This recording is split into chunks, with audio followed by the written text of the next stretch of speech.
Thank you. Sorry. Om Namo Bhagavate Vasudevaya. Om Namo Bhagavate Vasudevaya. Om Namo Bhagavate Vasudevaya. Om Namo Bhagavate Vasudevaya. Om Namo Bhagavate Vasudevaya. Om Namo Bhagavate Vasudevaya. Krishna Swadamo Bhagate Dharmagirani Saha Kalonasta Vishamesha Puranako Vimurita. This Bhagavad Purana is as brilliant as the sun. And it has arisen just after the departure of Lord Krishna to his own abode, accompanied by knowledge, religion, etc. Persons who have lost their vision due to the dense darkness of ignorance in this age of Kali shall get light from this Purana. So we are reading from Srimad Bhagavatam, Canto 5, Chapter 3, Rishabhadeva's appearance, Text 8. Yeah. And I guess we'll stumble through the Sanskrit because there's not. What we've been doing is just the devotee reads it and then we just go on because words are so difficult to. Okay, so you want me to just read it through? Yeah. And then we'll do the word by word. Okay. Okay, thank you for the update. And I forgot my reading glasses. I apologize. Let's see if I can do this. Do you want me to go get them? You know where they're at? Yeah. You can read it. You would. Yeah, but I'll probably need it further on. They're right on the desk in there. In the Swami Suite? Yeah, it's a real heavy looking pair of glasses. Thank you, Prabhu. Sorry. Atmana evanu savanam anjasavyatirekana bo bu yamanas shesha purusharta swarupasya kintu nati nata shisha asasananam etad abhisamradana matra tum arhati. Okay. And the word meanings, Atmana, self-sufficiently, Eva, certainly, Anusavanam, at every moment, Anjasa, directly, Avyatirekena, without stopping, Bobuyamana, increasing, Ashesha, unlimitedly, Purusha Artha, the goals of life, Swarupasya, your actual identity, Kintu, but Nata, O Lord, Ashishaha, benedictions for material enjoyment. Benedictions for material enjoyment. Ashasananam, Ashasanam. of us who are always desiring. Of us who are always desiring. Etat, this. Abhisamradhana, Abhisamradhana. forgetting your mercy. Forgetting your mercy. Matram, only. Bhavitum arhati, Bhavitum arhati. can be.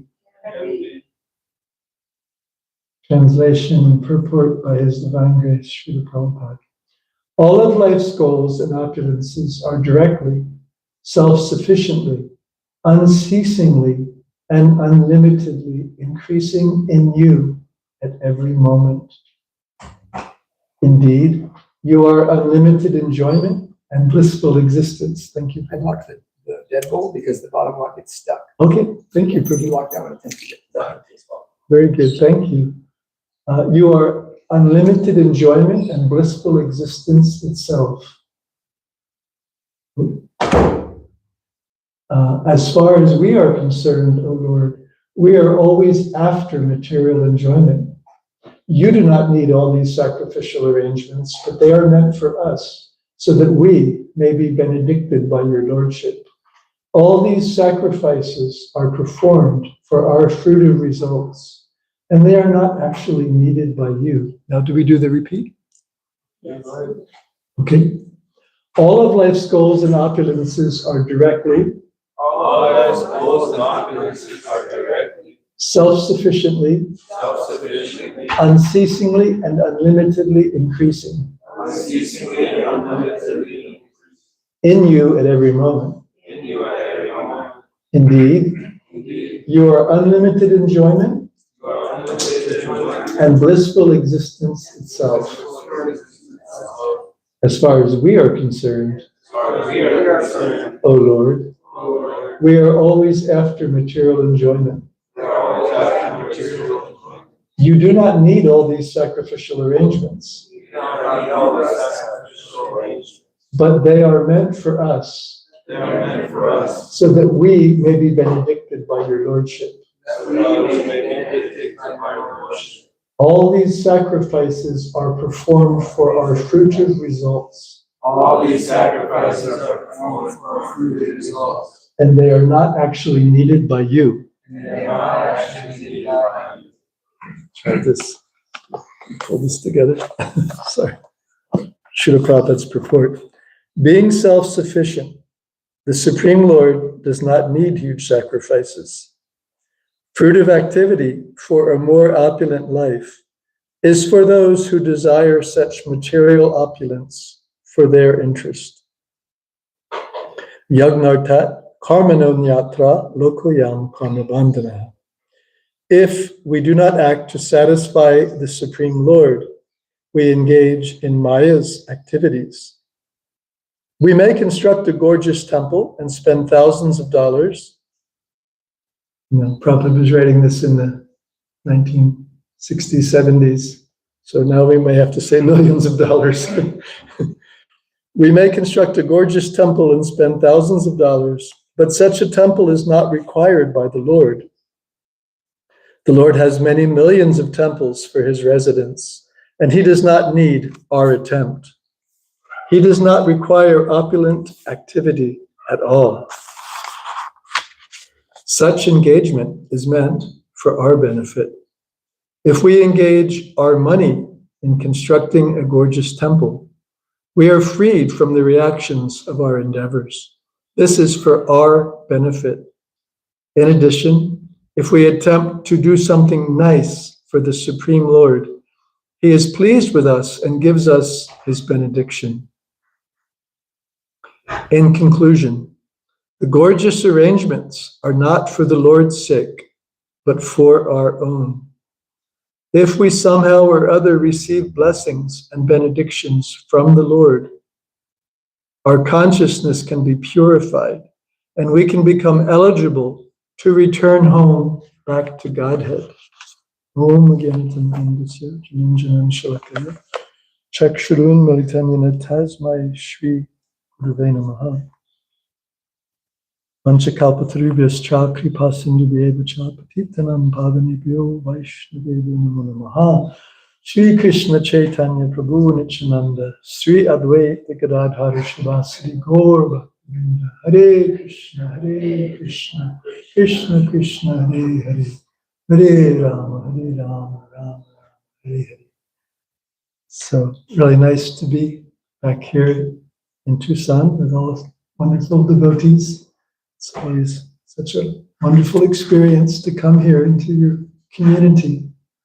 Really, I really feel the community feeling here. It's so nice, it's really welcome. I'm just in the middle of, I'm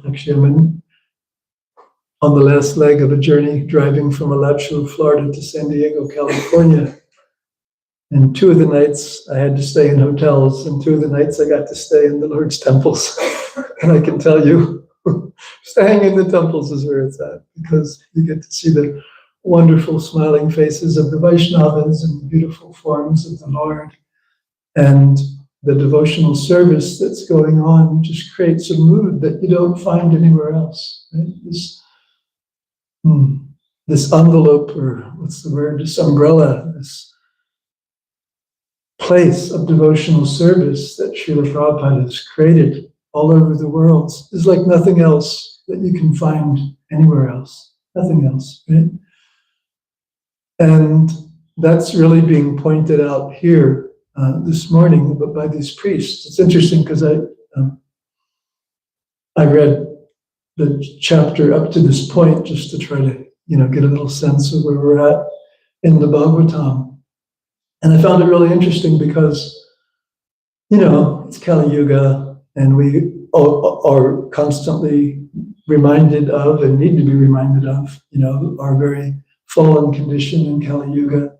It's such a difficult age, what is it? Manda Sumanda Matayo, Manda Bhagya. So there are disqualifications outnumber our qualifications about 10 to 1, like if they were to, take odds on whether or not someone could succeed in Krishna consciousness in Kali Yuga, I think you'd make more money betting against us than betting for us, generally speaking, So, so many difficulties are there, but what is that, Tasman? There's one good quality about this age. What's that? Kalardoshan Asti Hiyoko Mahangunaha. Even in the midst of this degraded Kali Yuga, there's one good quality about this age. Simply by chanting the Hare Krishna Maha Mantra, one can become completely liberated from bondage and attain the eternal spiritual kingdom of the Lord. Right? So this was predicted in the Srimad Bhagavatam and other places, but it was predicted in the Srimad Bhagavatam. I think it's Shukadeva Goswami. Yeah, there, but also in the second canto. Very beautifully described how in this age of Kali, it describes all the different non-Vedic races of people who are very involved mostly in sinful activities. Kirata, Hunanda, Pulinda, Pukasha, Abira, Shumba, Yavana, Kasa, Adaya, and even others addicted to sinful acts. All of them, they can become purified and they can become engaged in devotional service if they submissively hear about Krishna from the lips of a pure devotee. So this is what our Srila Prabhupada did, right? He went to all these places. He went to all these Kirata, Huna, Germanic tribes, Greeks, Turks, Yavanas, Malechas, Kasa, Mongolians. I mean, you read about Mongolians. Somehow or other, growing up, I always liked history. And it's kind of a curse because I'll find myself reading history too much, But I mean, the Mongolians, these guys came riding out of there and they just wrecked hell on everybody. They would just go to a city and just take it over and kill everybody, And I even read one report that they killed everybody and then they rode away and they hid in the bushes for a day or two until anybody who survived thought the coast was clear and came out. And then they came roaring back into town and killed all those people, So, wow, Kali Yuga, right? Kalardoshan, Jai Rajan. But about 10 or 15 years ago, I was in the Miami airport waiting for a flight back to Gainesville, Alachua. And I ran into an old friend, Badahari Prabhu. And I was unfortunately just coming back from a business trip. But he was coming back from the first legal Harinam Sankirtan party in Mongolia.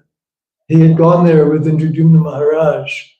And to backtrack a little bit, in the 90s, there was a young man who was a student at U of M.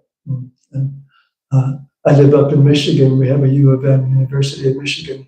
But this student was from another U of M. It was University of Mongolia in Ulaanbaatar.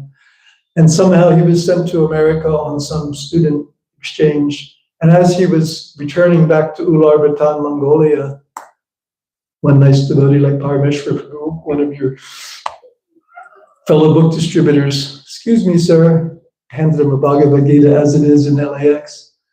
And it's a long flight from LA back to Ulaanbaatar, so he opened the book. And by the time he reached Ulaanbaatar, he was convinced that this was the most significant book that he'd ever seen in his life. And as he was a college student, he was a very thoughtful person and very philosophical. So he called his friends and said, look at this book I got. And they started reading it. So after about a year, unbeknownst to the BBT, they, how all the books have a little thing in the back. Readers interested in the subject matter of this book may correspond 13.764, etc. Right? So they get this letter from Mongolia. We have some questions. We've been reading your Bhagavad Gita as it is for a year. Srila Prabhupada keeps referring to japa. Where do we get beads? Spiritual masters. How do we get initiated? Send in the cavalry. We're ready, right? So a place where no devotee had ever gone, suddenly there was a whole group of people begging for the next step in Krishna consciousness, because one Bhagavad Gita, as it is, had went there, right? Srila Prabhupada had revealed Krishna to them and Krishna consciousness to them. So by and by, the devotees were sent there, and it took some time. Things don't happen overnight, but finally they got approval from the government to have the first public exhibitions of Harinam Sankirtan. So Trailblazer, Indradyumna Maharaj himself, and Badahari Prabhu, they were wonderful kirtan, great devotee of the Lord. They went there with a group of devotees, and Badahari was telling me they went to every town and village in Mongolia. These guys that came roaring out of the steppes, killing everybody in sight, right? They went to every town and village, and as they went down the street doing Harinam, doors were flying open and people were running out of houses and running out of stores and joining the Harinam party. This is what he told me. I'm not making this stuff up. You can call him and ask him. It's a true story, right? So this was predicted, that by hearing about Krishna from the lips of a pure devotee, Srila Prabhupada, who actually went all over the world and explained Krishna consciousness to people all over the world. And he was able to unlock these topmost secrets of spiritual consciousness in a way that Kasa Adaya, that verse says, Kasa's the Mongolians.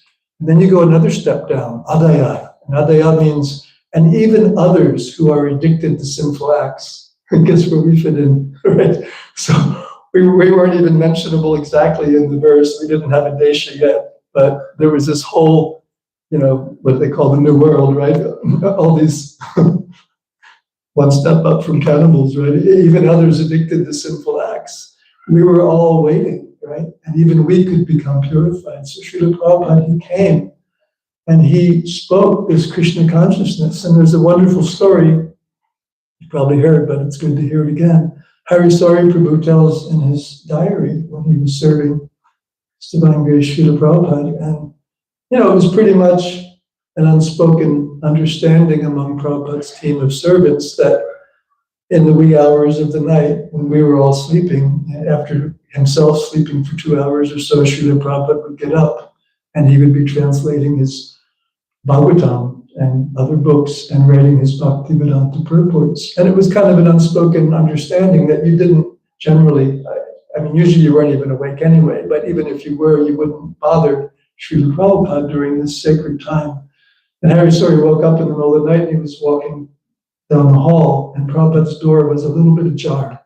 And Prabhupada was sitting at a desk with a little light on, like sometimes we go to temples where they recreate Srila Prabhupada translating. We were fortunate to have this in Hawaii, where Prabhupada had spent significant time translating. So they have his desk there, they have his quarters. He's sitting there in his murti form. He has a light, he has the book stand, the Bhagavatam, like that. So we know that Srila Prabhupada would be translating his books when we were all asleep.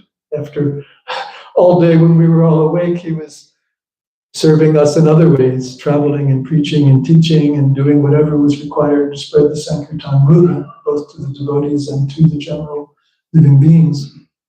But we were asleep, he was translating and commenting. But anyway, Harisari, he looked in and he saw that Srila Prabhupada seemed to be so focused, so intently, and he just spontaneously said, Srila Prabhupada, you appear to be concentrating so intently. And he said, Prabhupada looked up and looked him right in the eye and said, yes, it takes great concentration to put things just suitable for the understanding of the common man, right? And this is something that our Srila Prabhupada was able to do. He was able to speak to the heart of the Mongolians and the Americans and the Russians and the Chinese and the Colombians and the Lithuanians and you name it. How many languages are Prabhupada's books translated into now? I remember decades ago, it was like 45 or 50, right? So Srila Prabhupada was able to present Krishna consciousness in such a way that any common person, man or woman, in any corner of the world, right? Srila Prabhupada was on one of his world tours, and of course, what is it? we tend to be very proud of the place we're born, right? One of our S-like qualifications. So, what is it? What's the anyway, there's that verse, and one of our features is to be very proud. Bala Ijidi, very proud of the place we're born. So we're Americans, we kind of like, we're up there.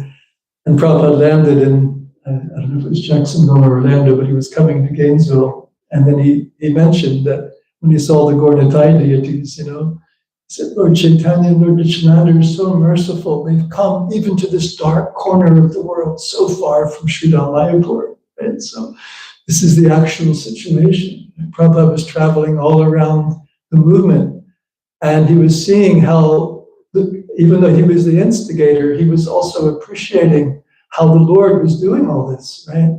Because sometimes with his grace, his disciples were also opening temples on his order and establishing deities, right? So Prabhupada was seeing this happening all around, and he was very much appreciating how merciful the Lord is to extend this opportunity of devotional service to all of us all over the world. And Srila Prabhupada was so instrumental in that because,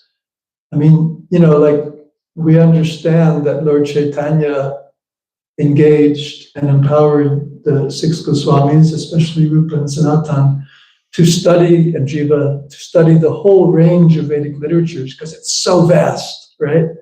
And my son was reading the Rig Veda, he's in college and he's kind of involved in this aspect of studying Eastern Vedic kind of knowledge.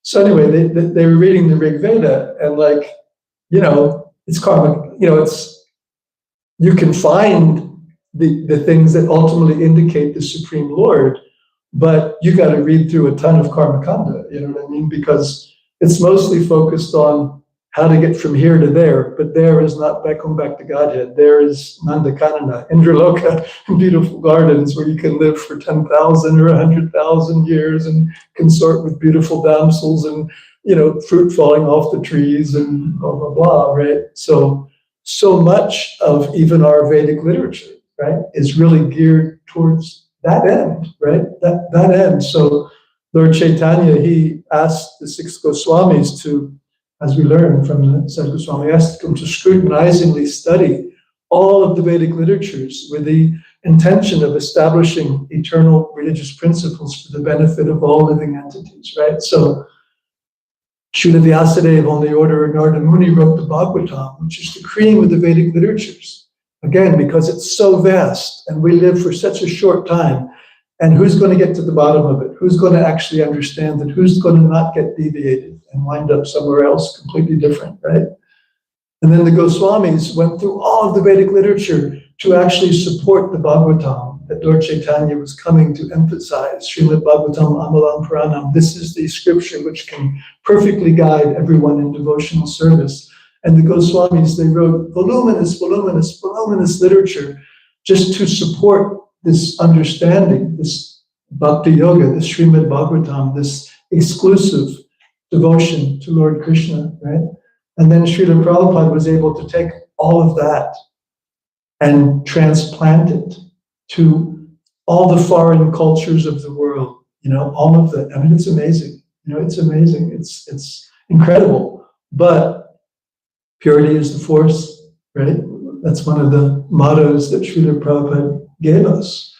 And because Srila Prabhupada was a pure devotee of the Lord, he was able to transmit, he was able to touch people's hearts. There's that beautiful verse when Sutta Goswami was requested to speak to the sages of Naimisaranya. He had just heard the Bhagavatam when Shukadeva Goswami spoke it to King Pariksit.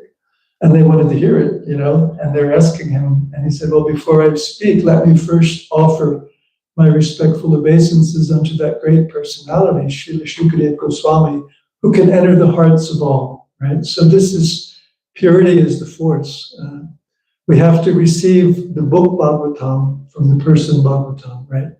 That was Shukadeva Goswami. He was able to communicate the essence so much so that it would enter the heart of the hearers, right?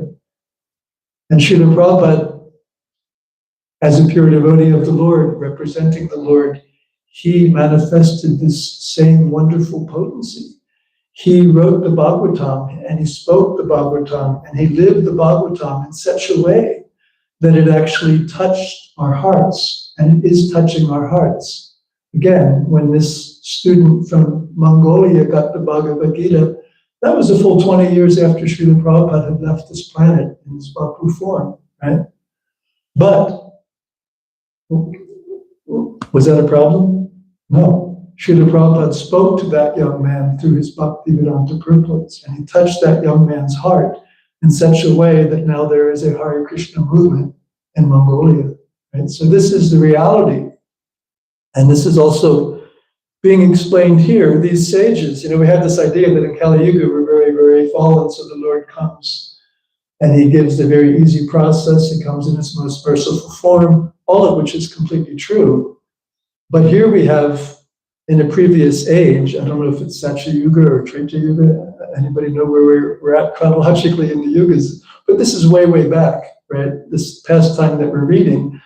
And these priests were amongst those priests that they don't have nowadays. These are the kind of guys that could chant a mantra and the fire would ignite, you know what I mean? Like, Gorkeshava used to have a little trick, I think, but like, these guys could actually do it by mantra, you know what I mean? Like, these are the kind of people that they could offer a cow in sacrifice and a horse in sacrifice, and they'd leap back out in a rejuvenated body. That was just to test the mantras, so they could get down to the real business of offering prayers to the Lord, right? So these were those kind of Brahmins.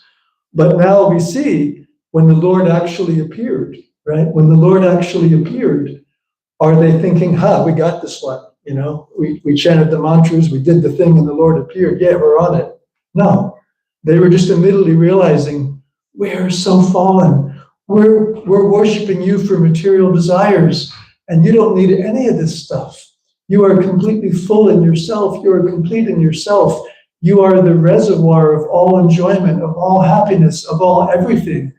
And we should just be worshiping you for your pleasure. And instead we're worshiping you, gimme, gimme, gimme, right? Like I always appreciate in the Vaishnav Jagyas, they have that, what is that?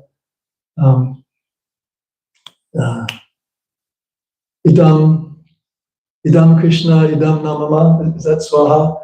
Like when they're offering, they're saying, Krishna, this is for you, this is not for me, right? It's a very, very important understanding, because our approach to Krishna consciousness is that we need to offer, as is being pointed out here, we need to engage in some devotional service for the Lord's pleasure. And all of the things that we're using in devotional service, whether it's the incense or the ghee or the bricks to build a temple or the printing presses to print the books or the beautiful parks like the Grand Canyon being maintained so we can distribute books there. But all of these things are all facilities for what? For us to engage in devotional service. These are interfaces that the Lord is kindly arranging so that we can engage in his devotional service. This whole process of Pancharatric Vidhi, of deity worship, Srila Prabhupada explains, it's a concession by the Lord for those of us who cannot directly perceive the Lord's Satchidananda form.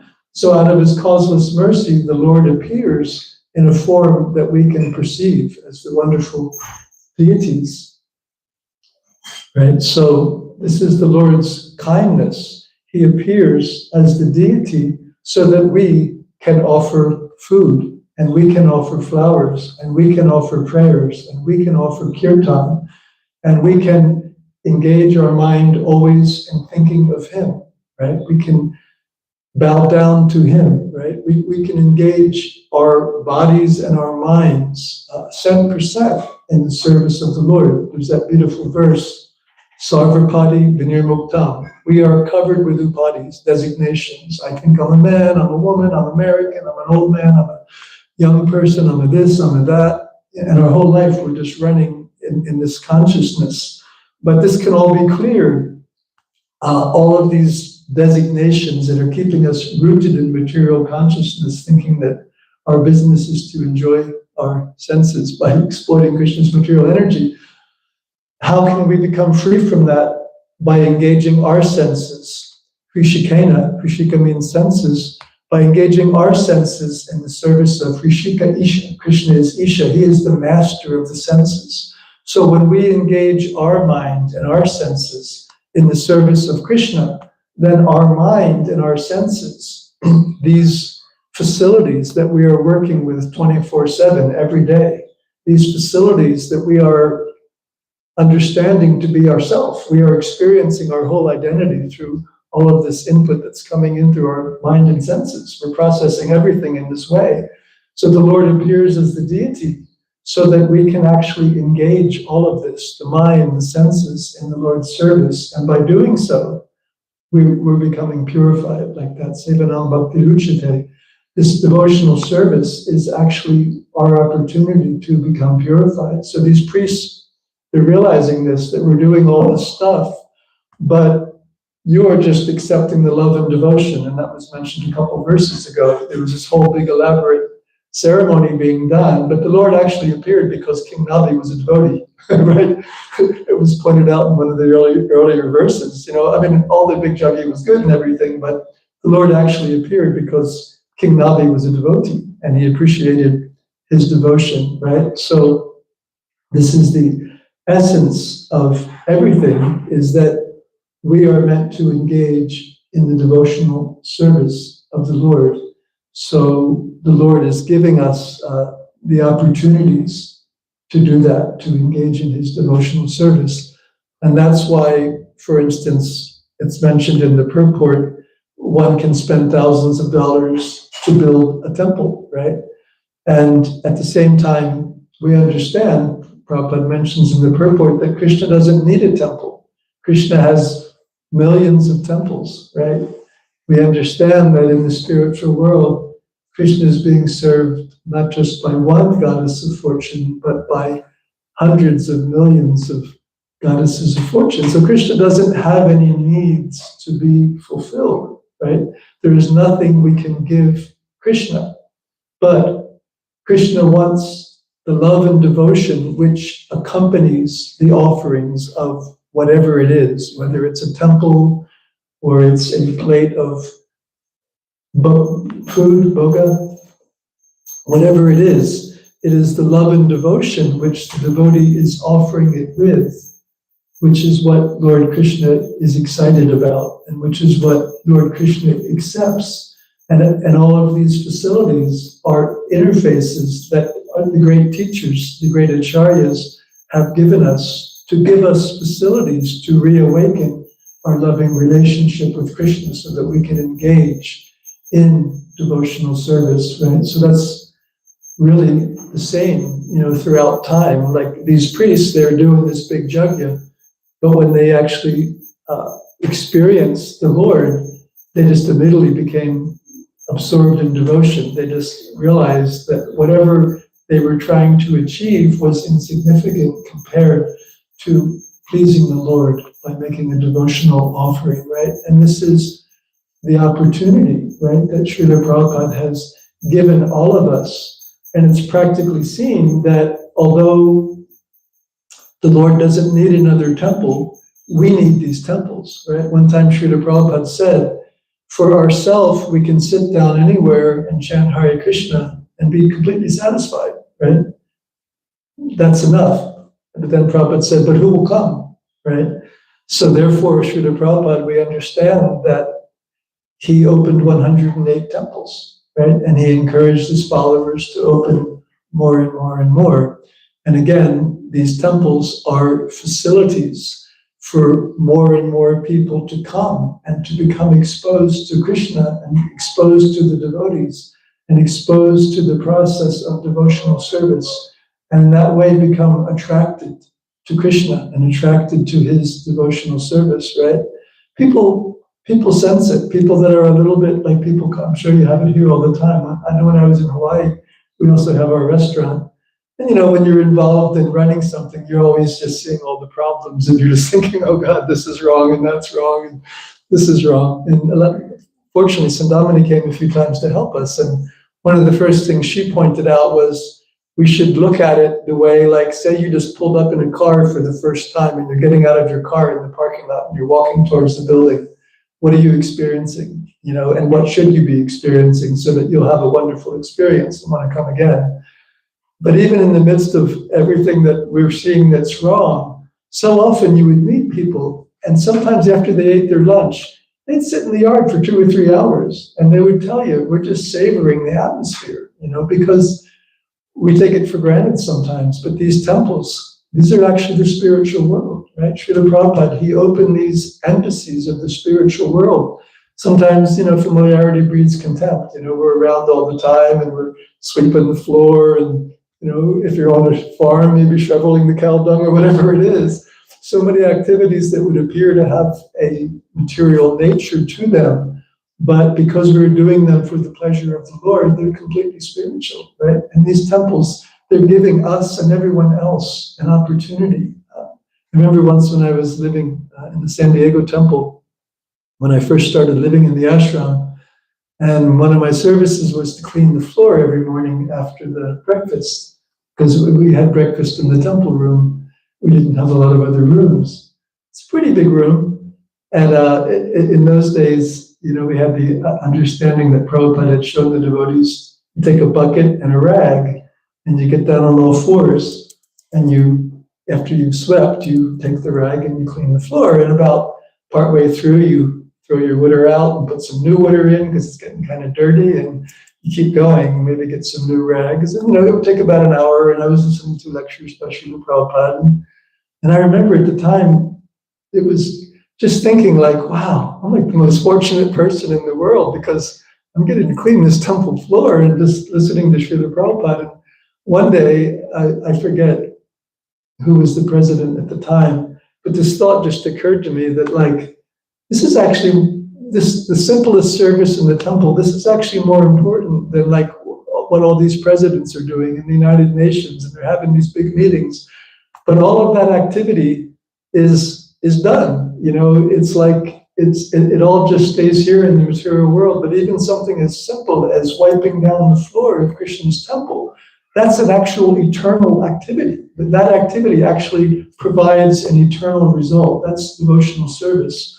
So every activity that we are given the opportunity to do here in the temple is like the best thing that we could possibly be doing with our lives, you know, and every opportunity that the people have to come and see the temple and see the devotees and honor prasadam and hear a little something about Krishna and hear the bhajan. You know, this is the most important things that are going on in this material world. This is actually what can free people from material consciousness and elevate people to Krishna consciousness. So, yeah, these temples are so important. Last night, dear Dutta was telling me that you have that land next door and you're going to be building an even bigger temple. I mean, this temple is already wonderful, but now building a bigger temple. And I was just really reflecting on how wonderful this is, you know, because I remember years ago I was in San Diego and we used to travel to all these cities because back in the days of the zonal acharyas, you know, there were areas that you went, you know, and you were allowed to go or whatever. So we'd travel around distributing books and whatnot. We'd go to all these cities, you know, Tucson and Phoenix and Albuquerque. And in those days, what's that one, Las Vegas, there were no temples in any of these places. So, you know, we would just go there and do Sankirtan. So, you know, that was kind of going on. But then, so when is your 40th anniversary going to be? Next year? Here. When you came and opened the temple here, 87, 88? Yeah. 87. So Sundamani came here almost 40 years ago, and she stayed, and she served the Lord here. And look at this. We're all sitting here, and we're just like, how many people have come through this temple? How many people come here every day? How many people get prasadam?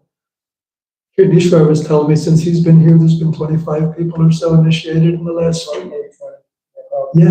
just in the last few years. Right? So this is what happens if a devotee stays in one place and serves the Lord. Like I can use the word oasis because we're in the desert. This is Arizona, right? This has created a spiritual oasis. And anyone can come here and they can take shelter of this oasis and they can become Krishna conscious. And how many people, did you join here, Prabhu? Yes, look at Parameshwar Prabhu. He joined here. Now he's distributing these books all over the country and reaching thousands and thousands of people, right? So, Number one book distributor in the world. Haribo! And this is really how Srila Prabhupada, one of the ways in which he described these temples. What did he say? He said, these are bases for sending out our devotees to distribute books, right? These are bases. These are like bases, right? So he said something like they're not just places to, is it eat and sleep? But they're bases to send our devotees out to distribute books like that, right? So this is very, very wonderful, to be here and to see how much this has developed and how much it is developing. I mean, as soon as I got here, I was just thinking, wow, this is such a community. You have so many devotees and you have so much facility and more people can come and take shelter of Krishna. And the very nature of Krishna consciousness is that it's very contagious, right? But you need that steady support. It needs to be available. And if Krishna consciousness is available, so many people can take advantage. So again, constructing these temples, maintaining these temples is so important because this actually creates the facility for people to become Krishna conscious. And I don't know, what is the timing? Am I going over time? That's a question. Okay, thank you. Sorry if I went too long. Any comments or questions? I got a comment. Yes, please. This is what happens when you banish a devotee in the desert for 40 years. Then the result is that so many people become Krishna conscious. Zillions of people taking prasadam at Govinda's restaurant. Now we have 4 connected properties worth over a couple $1 million. And that's all starting with nothing.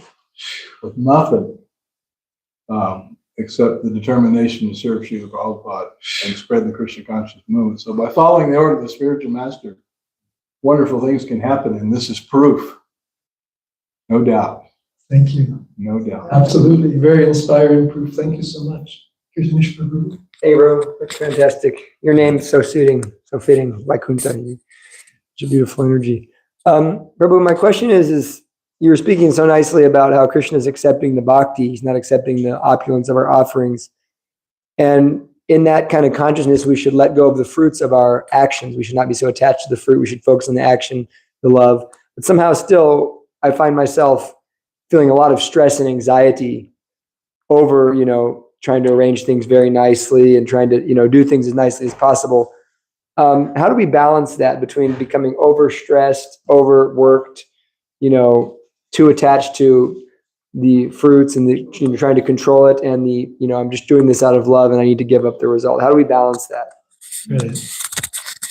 Well, like those understandings in the Gita, you have a right to perform your prescribed duties, but you're not entitled to the fruits of action.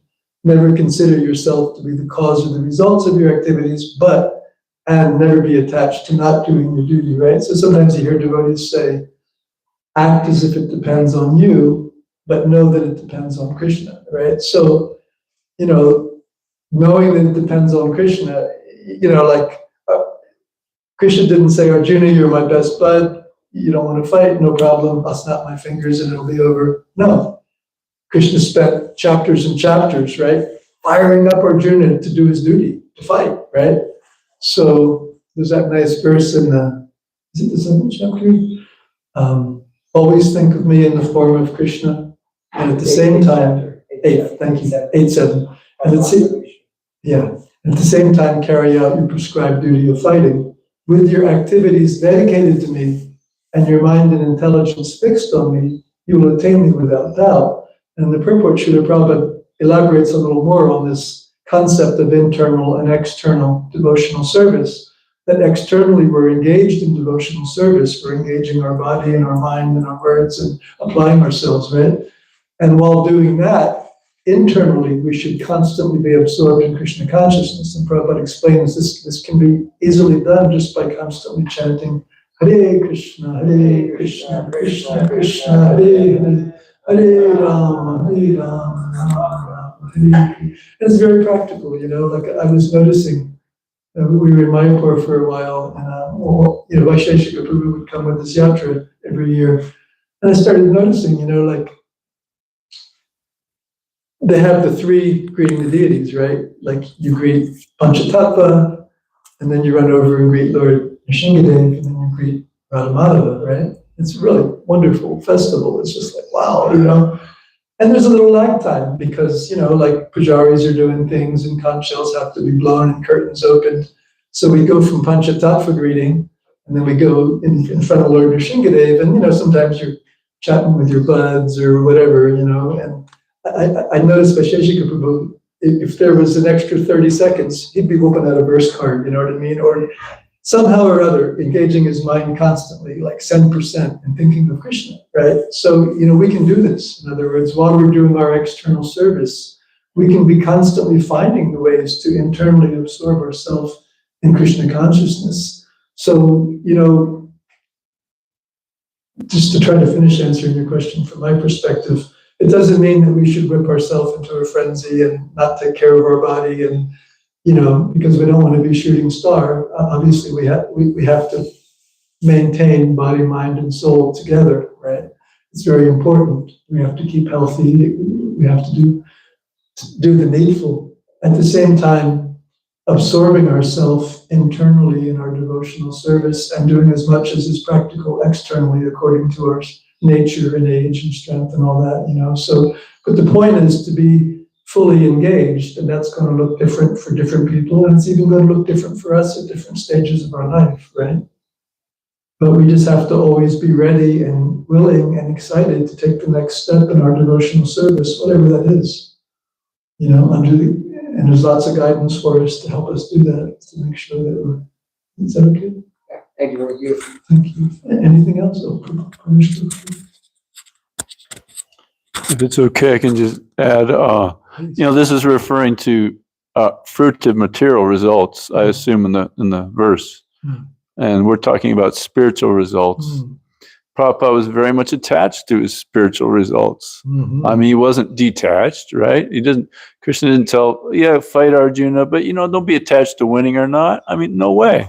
No way. I mean, Arjuna was full on attached to winning that war and fighting. I mean, whatever happens, it's up to Krishna, of course. But I think it's, correct me if I'm wrong, it's an improper mentality to think that, I'm just going to go to the Grand Canyon, see what happens, No, I want to get out tons of these books. And, my back's hurting. Maybe Krishna wants me to have a day off today. Yeah, because I'm not attached to results. No, I mean, we want to work hard, but long term. The point is, but long term. Right. So we don't burn ourselves out like you mentioned about the Shooting Star program. Long term, attached to spreading this movement by opening up temples, distributing prasadam, distributing the books, making devotees, and so forth. So I hope that's okay. Please correct me if I'm wrong. No, thank you. Thank you so much. Yeah, I was remembering somewhere, there was some, I don't know which criticism, but somebody was mentioning something about book distribution in terms of the quality of the interactions, and then in relation to the quantity, and then Prabhupada said quantity is quality. So Srila Prabhupada very, very much wanted. Of course, it's really wonderful now when I see the way books are distributed now. It's wonderful. I mean, at least, devotees with book tables very often dress like devotees. I mean, selling books directly over there, and the book people are walking away. They know exactly what they have in their hand. I mean, it's wonderful. I remember one of the first times I was in this region, we were traveling, and I handed somebody a Bhagavad Gita. It was either Arizona or New Mexico, but right where the two meet. And it was like an Indian reservation. And I gave him a Gita, and I said, it's a book about yoga. And he said, I eat yogurt. And I didn't know what to say. I just said, give it a read, And he gave $10, so, but like, so I'm just saying, but, we were in Karmi clothes, might even have a wig on. I mean, this is back in those days, so there wasn't much that was going to connect the book with, anything else, So I find now it's the quantities seem to be bigger than ever, and the quality is over the top, So it's wonderful seva that all you Prabhus are doing. I mean, I was watching him in San Diego, and think about the Balboa Park, the biggest park in the city, every day, and they're just there with the book table, and they're there with Tilak, and they're just calling people over and explaining how these books will solve their problems. And people are walking away, with lots of books, and very good chance they're going to read them because the devotee was able to connect with them in a way that they're already interested in the subject matter and thinking that there's something in here that's going to benefit me, and that's a real part. So it's wonderful. We should be very attached to our Srimad. Oh, Mataji, sorry. It's getting late, but I just wanted to mention there's a nice morning walk conversation where Prabhupada also explains that anxiety for Krishna is actually perfection. And he gives the example of Mother Yashoda, who is always in anxiety, where's Krishna and is he safe? And. So Prabhupada distinguishes between anxiety for our pleasure and anxiety for Krishna. It's as long as we are too attached to the result for our ego gratification, so then that's mundane anxiety. But simply pure anxiety for Krishna, that's perfection. Thank you. Thank you so much. And I think we'll end there, but that's a wonderful, wonderful point. Thank you all so much. Hare Krishna. Thank you,